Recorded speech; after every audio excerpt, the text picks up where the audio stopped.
Merci Stéphane Le Rudulier d'être avec nous et de nous accompagner pendant cette première demi-heure, sénateur. Merci de m'avoir invité. Des Bouches-du-Rhône, membre de la Commission des lois. On va évidemment parler longuement de cette décision du Conseil constitutionnel. D'abord un mot sur la journée d'hier. On l'a vu, la mobilisation est en baisse pour cette 12e journée, un peu partout en France. Est-ce que vous y voyez le signe d'un essoufflement, voire d'une fin de la mobilisation ?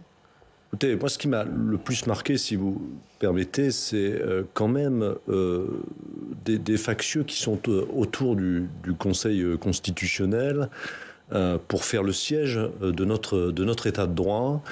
Et ces marques d'intimidation m'inquiètent grandement, notamment quand je vois des responsables politiques comme Monsieur Mélenchon se réjouir de l'attitude des émeutiers.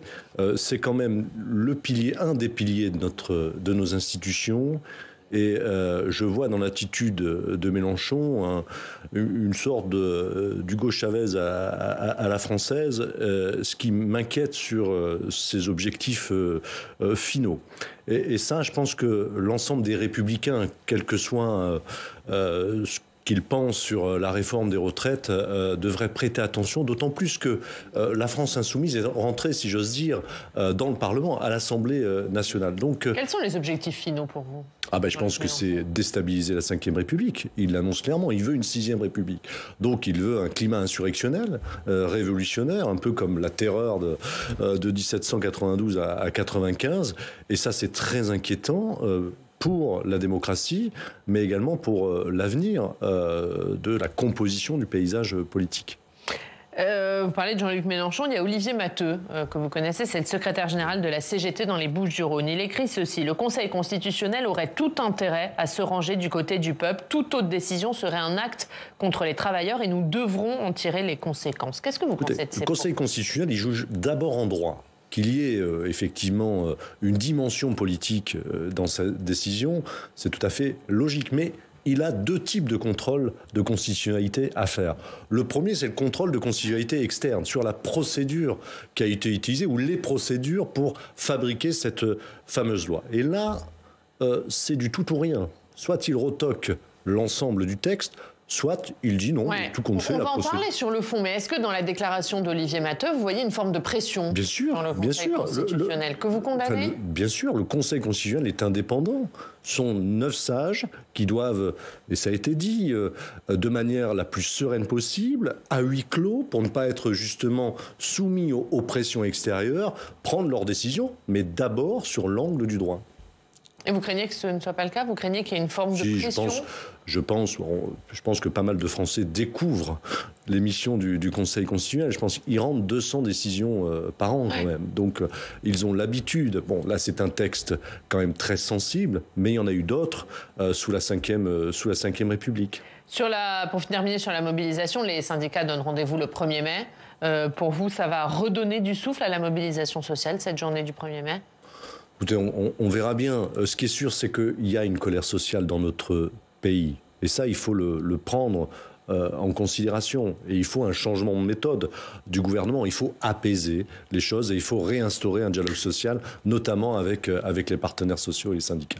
On va revenir sur ce changement de méthode, mais d'abord on va parler de la décision du Conseil constitutionnel qui est donc attendue aujourd'hui en fin de journée. Quels sont les scénarios possibles ? On voit ça avec Quentin Calmet.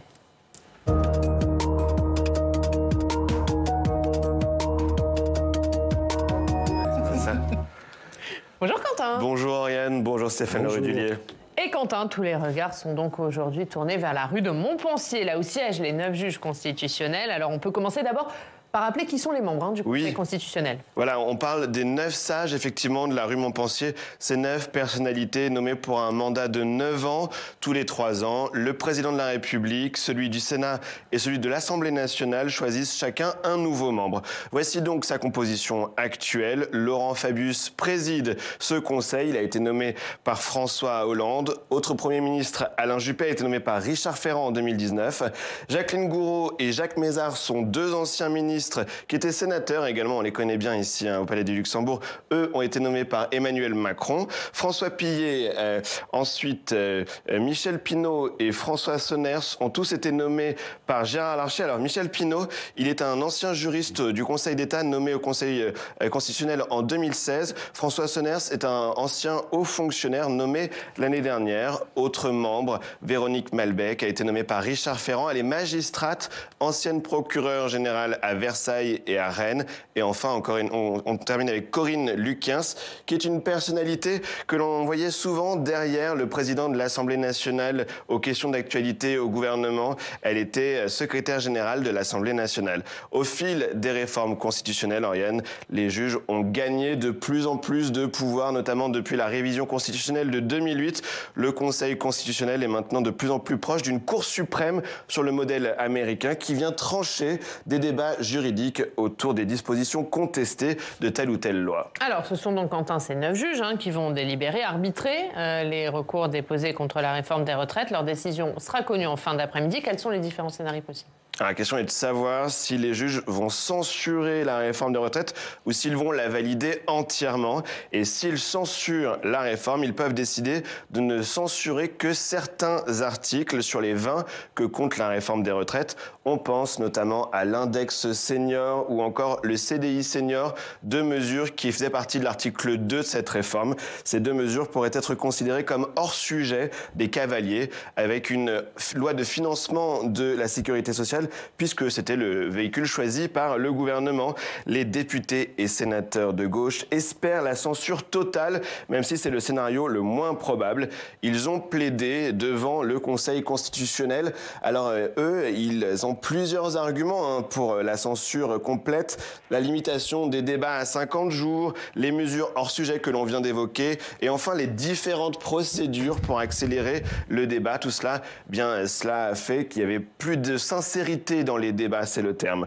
Enfin, les sages diront ce soir, dans la même décision, s'ils valident la tenue d'un référendum d'initiative partagée. Ce référendum, également voulu par la gauche, qui vise à empêcher le décalage de l'âge de départ à la retraite. Mais alors, pour qu'il ait lieu, on le rappelle, il faudra ensuite qu'il y ait 4,9 millions de Français qui signent une pétition. Stéphane Le Rudulier, qu'est-ce que vous retenez, vous, dans ces scénarios probables? Lequel est le plus probable selon vous? Écoutez, quand on regarde l'histoire du Conseil constitutionnel, on se rend compte qu'il n'a retoqué que à 5 reprises des textes dans leur intégralité. On se souvient tous de la loi de finances de 1979, qui a été un cataclysme dans l'histoire parlementaire, parce qu'il a fallu vite de nouveau débattre sur cette loi de finances. Mais globalement, quand on regarde les jurisprudences du Conseil constitutionnel depuis 2005, vous avez parlé du principe de clarté et de sincérité des débats, il n'analyse pas le contenu des débats. Il est simplement sur la procédure en tant que telle. Et c'est là-dessus que Dominique Rousseau, que vous allez recevoir dans quelques instants, s'appuie pour dire qu'il y a une accumulation de procédures qui ont fait qu'on a voulu raccourcir le temps du débat. Mais je ne pense pas que le Conseil constitutionnel, ou là, ça sera un revirement de sa jurisprudence, ce sera un moment fort, comme en 1971, penchera pour retoquer l'ensemble du texte. En revanche, puisqu'il y a eu une saisine blanche de la Première ministre sur l'intégralité des articles, effectivement, il y a un risque très fort que, au minimum, l'index senior, le CDI senior, et aussi quelques points sur la pénibilité, soient retenus comme cavaliers sociaux et soient sortis du texte. Et là, ça pose un problème, parce qu'en fait, on durcit mécaniquement le texte et toutes les avancées à caractère social pour que le texte soit plus acceptable vis-à-vis de la population, malheureusement, vont être décousus par le Conseil constitutionnel. C'est le risque. Et je pense que c'est cette solution-là qui sera retenue. Donc on finit avec un texte plus dur que ce qui a été voté par le Parlement. Qui serait, à la rigueur, celui d'origine du gouvernement. Un mot sur le référendum d'initiative partagée. Est-ce qu'il peut être validé selon vous? On voit que la gauche en a déposé un deuxième un peu dans la précipitation parce qu'ils avaient peur que la formulation qui avait été déposée, la première, elle soit pas très correcte. Mais je pense qu'il y a une chance que ce référendum d'initiative partagée soit validé par le Conseil constitutionnel. Le premier, pour vous? Le premier ou le second, mais en tout cas le premier. Mais ce qui va se jouer derrière, c'est la procédure de 15 mois. Et c'est un peu une épée de Damoclès sur l'exécutif. hein, on le rappelle. De 15 mois, c'est 9 mois pour collectionner. Les signatures, oui. Et après, 6 mois pour déclencher le débat à l'Assemblée nationale. Oui. Au Sénat, il faut qu'il y ait 2 votes simultanés. Et s'il n'y a pas 2 votes simultanés dans les 6 mois, le président de la République a comme obligation d'organiser un référendum sur ce sujet-là. Donc, attention, l'affaire est loin d'être close. Oui. Et c'est la raison pour laquelle il faut appeler, et l'exécutif le sait bien, je pense que le président de la République l'a bien compris, il faut tendre la main aux syndicats et de toute façon, une loi travail sera nécessaire, notamment pour réintroduire les cavaliers sociaux du PLFSSR. Est-ce que quand vous voyez la composition qu'on rappelait du Conseil constitutionnel, vous dites que c'est un Conseil qui sera conservateur dans le sens où il y a peu de risques politiques, il va pas faire d'effet de manche. Écoutez, vous remarquez quand même qu'il y a des personnalités d'une part politiques de premier rang et aussi des personnalités juridiques de premier rang. Donc, j'allais dire, un conseil très équilibré. Il y aura forcément la dimension politique, mais il y aura surtout la dimension juridique. Vous savez, le Conseil constitutionnel, c'est d'abord et avant tout une juridiction. Ce sont des magistrats avant d'être des anciens hommes politiques ou des anciens fonctionnaires d'État. Si le Conseil constitutionnel ne censure pas totalement la loi, Emmanuel Macron n'aura plus que 2 choix, soit la promulguer telle qu'elle, soit demander une nouvelle délibération. Est-ce que vous souhaitez, vous, une nouvelle délibération ? Écoutez, en tout cas, vous savez, dès le départ, nous étions dit que la procédure utilisée à travers l'article 47-1 de la Constitution, c'est-à-dire un texte budgétaire, n'était pas la bonne procédure. Donc, une nouvelle délibération, mais pourquoi faire ? Puisque, de toute façon, si on repart sur cette procédure, on est déjà en temps limité. Donc, attention, il y aura un temps également très limité pour réexaminer le texte. Non, je pense plutôt qu'il faut qu'il reparte sur une nouvelle méthode et déposer une loi travail et après redéposer un texte sur la réforme des retraites. Vous savez, je prends l'exemple de la pénibilité. Mais un texte sur la réforme des retraites qui dirait quoi ? Mais qui va effectivement peut-être repousser l'âge de départ en retraite. Mais avant, il faut traiter notamment le critère de pénibilité, des carrières longues. Regardez un maçon. Je prends souvent l'exemple du maçon. On est là en train de dire, est-ce que c'est 58, est-ce que c'est 57 ? Mais c'est pas le sujet. Un maçon, dès 50 ans, commence à avoir des pathologies liées à la pénibilité de son travail. Et donc, c'est surtout sur la reconversion professionnelle ou sur le tuilage, la formation de nouveaux entrants sur le marché du travail, un espèce de compagnonnage qu'il faut aider à travers un texte de loi de travail. Donc, d'abord, plancher sur ces aspects-là avant d'aller vers une mesure d'âge sur la réforme des retraites. Mais sur cette loi travail, parce qu'Emmanuel Macron souhaite recevoir les syndicats après la décision du Conseil constitutionnel. Bon, eux, vous l'avez vu, ils sont assez mitigés. Ils disent, mais si on ne parle pas de la réforme des retraites, ça n'a pas d'intérêt. Est-ce que vous leur dites, mais si, il faut y aller, il faut parler de la loi travail. C'est là que vous pouvez introduire des mesures sociales. Absolument. C'est là où on peut introduire des mesures sociales afin de corriger les injustices du texte initial sur la réforme des retraites. Quand vous avez traité clairement l'emploi des seniors, on l'a dit, on l'a redit, un senior de plus de 55 ans, c'est un senior sur 2 qui est sorti du marché du travail. L'emploi des jeunes également, l'emploi des femmes, les carrières hachées des femmes, tous ces sujets-là, c'est à travers une loi travail. Et je le rappelle, et Gérard Larcher a raison, puisque c'est lui qui l'a introduit dans l'article 1er du Code du travail, il y a un dialogue social impératif à avoir avec les partenaires sociaux, notamment les organisations syndicales réformistes, qu'Emmanuel Macron n'a pas entendu, n'a pas écouté. Rien ne se fera sans la CFDT sur ces sujets-là. Un dernier mot, j'ai une toute dernière question, si vous me le permettez, sur la tenue des débats, notamment autour du 7 mars. C'est l'un des jours qui a été pointé par la gauche sénatoriale où il y a eu le plus d'insincérité dans les débats. Est-ce que vous pensez que ça peut faire aussi un peu douter le Conseil constitutionnel ? Non mais, encore une fois... On avait vu une séance un peu chaotique, des amendements qui avaient été retirés, Ce qui est vrai, c'est le manque de lisibilité sur les mesures annoncées du gouvernement. Je prends juste un seul exemple sur le rehaussement de la retraite minimale. Ça touchait au départ des millions de Français, puis on s'est rendu compte... Les 1 200 euros qu'au fur et à mesure, l'enveloppe, enfin les personnes concernées sont réduites parce que les cas étaient limités. Il y a eu des périodes de flottement, mais là on est sur le contenu des débats. Et puis derrière, n'oublions pas que le Conseil constitutionnel va aussi juger des moyens d'obstruction de l'opposition, parce que si nous ne sommes pas arrivés au terme des débats à l'Assemblée nationale, c'est aussi parce qu'il y a eu une méthode d'obstruction dite clairement, énoncée clairement, d'une certaine frange de l'opposition.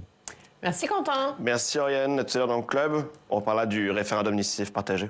Ce sera à suivre. À tout à l'heure Quentin. Sur la sortie de crise politique, est-ce que pour vous, la solution d'une sortie de crise, c'est un accord de gouvernement avec les Républicains ? Écoutez, d'abord, il faut un nouveau cap. Il faut une nouvelle méthode. C'est essentiel et ça vient et ça ne peut émaner que du président de la République. Ce qui est sûr, c'est que je ne pense pas qu'on puisse, qu'Elisabeth Borne puisse incarner cette nouvelle méthode. Donc il faut un remaniement. Bien sûr, elle sort très affaiblie de cette séquence. Il est difficile de réenclencher un dialogue social avec une personne qui a tourné le dos à un moment donné aux organisations syndicales. Maintenant, un accord de gouvernement, ça veut dire quoi? On a des divergences idéologiques. On parle beaucoup de dépenses publiques, sur le régalien, sur les sujets de sécurité, d'immigration. Donc il faudrait 3 ou 4 axes thématiques sur lesquels la droite puisse travailler main dans la main avec l'exécutif. Et ça paraît possible ? Ça ne peut venir que du président de la République. Et après, savoir qui porterait, en tant que Premier ministre, mais aussi les ministres régaliens, le projet politique. Ce serait un gouvernement de mission sur un temps défini. Et ça, c'est toutes ces questions. Et qui pour vous ? Le nom de Gérard Larcher circule, ça serait la bonne personne ? Ça serait un excellent Premier ministre. On parle effectivement d'élargir la majorité. Vous savez, c'est l'homme du consensus, c'est l'homme du dialogue social. Oui, effectivement, mais au-delà de ça, le temps n'est pas encore venu. Il y a en tout cas des jalons à poser de la part du président de la République, mais il y a d'autres personnalités comme Gérald Darmanin, on parle aussi de Sébastien Lecornu, qui sont des personnalités issu de la droite. Et je pense que s'il veut élargir sa majorité, il faut vraiment que ce gouvernement ait une couleur, une connotation de droite très, très marquée. Est-ce que les Républicains ont d'autres choix qu'un accord de gouvernement ? On voit les sondages, ce ne sont que des sondages, certes, pour la présidentielle, ils donnent Laurent Wauquiez à 5%. Oui, on a d'autres choix. En tout cas, nous, c'est pas. Il y a un temps pour l'exécutif, pour ce travail peut-être en partenariat avec l'exécutif. Mais notre famille politique, elle doit se recomposer, elle doit se refonder au niveau des idées. Et il faut très vite se mettre au travail. Vous savez, je prends la réforme des retraites. Je l'ai dit à de multiples reprises. La mesure d'âge, 62 à 64 ans, elle est nécessaire pour sauvegarder notre système de répartition. Mais c'est toujours les vieilles recettes qu'on sortait il y a en 2012, en 2017. Quand j'ai dit il faut réfléchir à adosser un système de capitalisation au système de répartition, c'est un vrai sujet qui doit permettre aux Républicains de dire il y a peut-être une autre issue. On peut travailler davantage, mais aussi on peut capitaliser pour soi davantage, tout en préservant notre système de solidarité intergénérationnelle qu'est le système de répartition. Sur ces sujets-là, la droite doit travailler idéologiquement pour proposer un nouveau projet de société. Alors ça, c'est sur le fond, sur l'incarnation. Est-ce que Laurent Wauquiez est aujourd'hui encore le candidat naturel de votre famille ? Écoutez, moi je faisais partie des personnes qui ont toujours dit qu'il faut déjà travailler sur le fond avant de voir qui pourra incarner le nouveau projet. Écoutez, on verra en temps voulu. Je pense que ce n'est pas à l'ordre du jour et ce n'est plus à l'ordre du jour aujourd'hui. On va voir l'actualité dans nos régions. Pour terminer, on va à Nancy où on retrouve Mickaël Demeaux. Bonjour, merci beaucoup d'être avec nous. Directeur départemental de l'Est républicain en Meurthe-et-Moselle. Mickaël, est-ce que vous êtes avec nous ? Je vous entends bien. Vous Bonjour. Vous entendez. Bonjour Mickaël, merci beaucoup d'être là. Mickaël, on va parler d'un autre sujet avec vous puisque dans vos pages, vous revenez sur le fléau des trafics de drogue. Oui, on a l'impression qu'il n'y a quand même pas que les retraites qui sont dans l'impasse aujourd'hui.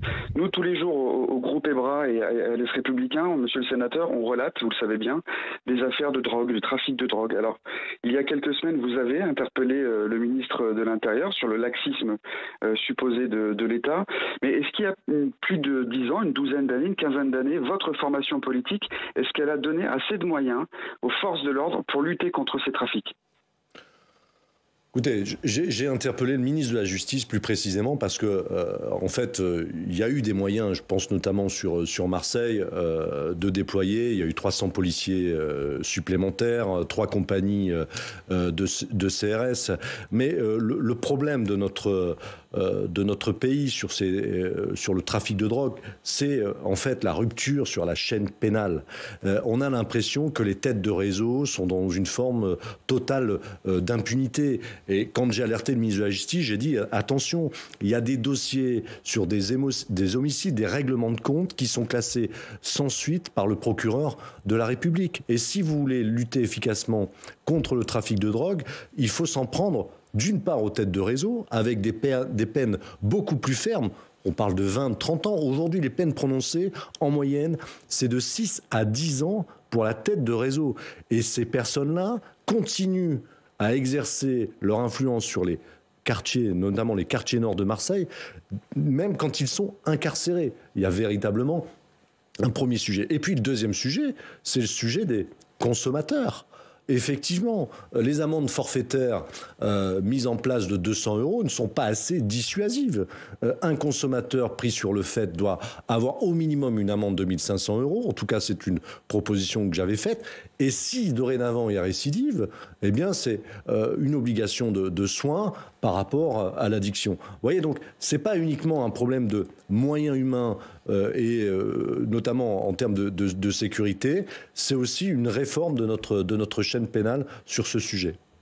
Mickaël, une autre question ? Oui, pour les consommateurs dont vous parlez, monsieur le sénateur, qu'est-ce que vous faites pour les consommateurs qui sont gravement malades aujourd'hui ? Je pense notamment à ceux qui consomment du crack dans la région parisienne. Écoutez, là, il y a une obligation de soins et il faut les accompagner à sortir de ce fléau qu'est cette forme d'addiction. Il y a 2 volets. Il y a le volet répréhensif. Enfin, la répression, pardon, est quand même quelque chose de fort pour éradiquer ce fléau, parce qu'il ne faut pas oublier une chose. S'il y a des trafiquants de drogue, c'est qu'il y a bel et bien aussi des consommateurs qui viennent ou qui se font livrer maintenant directement chez eux leur dose. Mais après, il y a l'obligation de soins. Je pense que ça aussi, c'est important. Il faut essayer de sortir de l'enfer de la drogue ces personnes-là. Mickaël, c'est bon pour vous ? Vous avez une dernière question ? Merci. Ah bah c'est bon, regarde la une de l'Est républicain alors. L'Est républicain, retraite, un vendredi crucial, c'est à la une de votre journal. Merci beaucoup Mickaël Demeaux d'avoir été avec nous. Un mot sur Marseille, puisque cette semaine il y a encore eu 5 fusillades la nuit précédente, pas cette nuit, la nuit d'avant, qui ont fait 4 blessés, dont un adolescent de 15 ans. On a un peu l'impression que Marseille est en ce moment dans une spirale infernale. Comment Marseille peut faire pour s'en sortir ? Est-ce que ça passe par des moyens supplémentaires de la part du gouvernement ? Est-ce que ça passe par autre chose ? Enfin, les moyens ont été mis, il faut être très clair. Je l'ai dit tout à l'heure, 300 policiers supplémentaires, 3 compagnies de CRS. Non, il faut travailler sur la chaîne pénale. Je pense que c'est essentiel. Puis après, il y a un projet de requalification aussi urbaine. Il faut désenclaver les quartiers nord. Il faut un vaste plan de rénovation urbaine afin qu'on puisse aussi sortir de cette configuration où on a l'impression qu'il y a des narcocités, des zones de non-droit à Marseille. Et ça passe par des investissements massifs. Donc, le volet sécurité, il faut maintenir effectivement les moyens. Le volet surtout judiciaire et le volet aménagement du territoire. Un dernier mot sur ce drame qui a frappé Marseille, l'effondrement d'immeubles rue de Tivoli, 8 morts malheureusement. Oui. Sont à déplorer. Ça rappelle évidemment aux Marseillais le drame de la rue d'Aubagne, même si les circonstances ne sont pas du tout les mêmes. Marseille est très marqué, évidemment. Très marqué, très meurtri. On a l'impression de revivre la rue d'Aubagne, mais vous avez bien fait d'insister, ce n'est pas la même origine. L'enquête nous dira, mais on penche plutôt vers une explosion de gaz ou une fuite de gaz. Donc voilà. Mais il n'y avait aucune insalubrité constatée sur aucune insalubrité. Là, je voudrais saluer quand même les marins-pompiers, le SDIS, les forces de l'ordre. Vous savez, on les accable beaucoup. Mais quand on voit qu'ils ont... parce que c'est une aussi des missions des forces de l'ordre, c'est de protéger les personnes.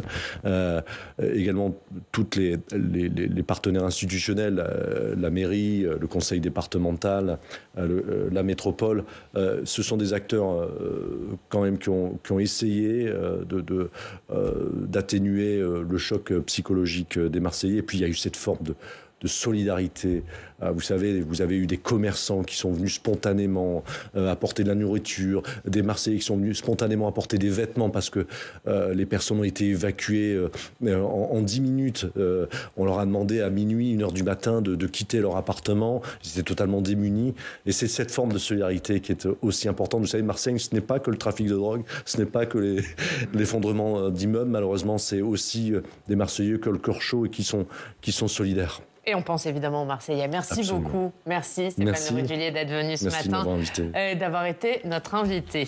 Dans 20 minutes, dans le Club des Territoires, suite de notre émission spéciale décision du Conseil constitutionnel, on parlera notamment des conséquences de cette décision sur la suite de la mobilisation. Ce sera dans 20 minutes et on parle tout de suite de cette décision avec notre prochain invité. C'est Dominique Rousseau qui nous rejoint.